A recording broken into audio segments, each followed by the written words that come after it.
Nana ako ang first na candidate here. So, saan yung naka-feel ka nun? Ba?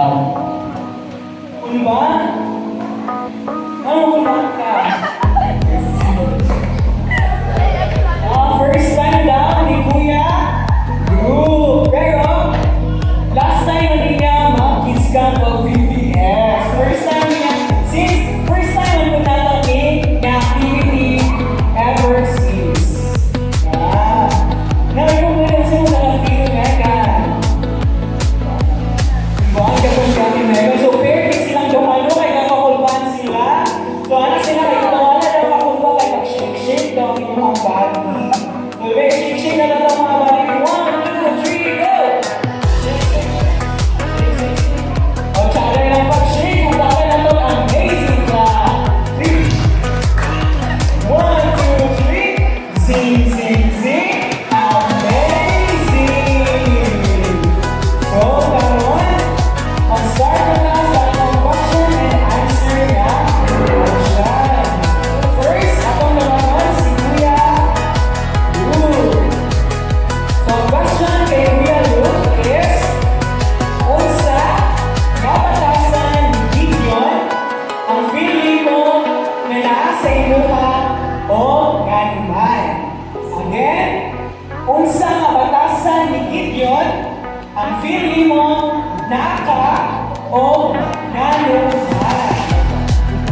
Thank you for that wonderful question. So, akong nakaka-trade yun for parang Gideon is obedience because we all know that God's way is the best way, which means obey.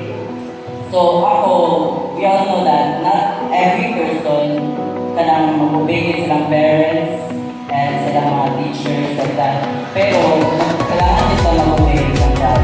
That's why, sugod ko mag-obey. Wow! Grabe!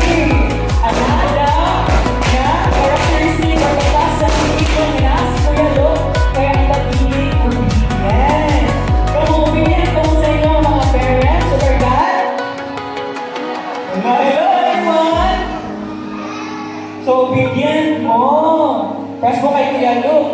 Now, kanta na punta kay Ate Megan.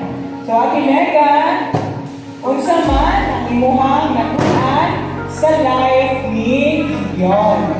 Again, unsa man ang natunan ni Ate Megan sa life ni Gideon?